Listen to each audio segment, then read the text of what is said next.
आता बातमी आहे बटाट्याची। देशामध्ये बटाट्याचे सर्वाधिक उत्पादन हे उत्तर प्रदेशात होतं, मात्र खाण्यामध्ये मुंबईकरांनी बाजी मारली आहे।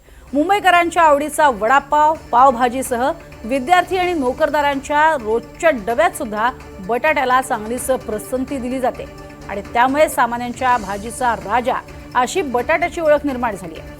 मुंबई कृषी उत्पन्न बाजार समितीच्या आकडेवारीनुसार गेल्या वर्षभरात तब्बल 3,21,232 टन इतक्या बटाट्याची विक्री झालेली आहे। म्हणजे महामुंबईकरांनी प्रतिदिन सरासरी 880 टन बटाटा फस्त केलाय आणि ही नोंद झालेली आहे। या आकडेवारीमुळे मुंबई बाजार समिती ही देशातील बटाट्याची सगळ्यात मोठी बाजारपेठ म्हणून ओळखली जाऊ लागली आहे।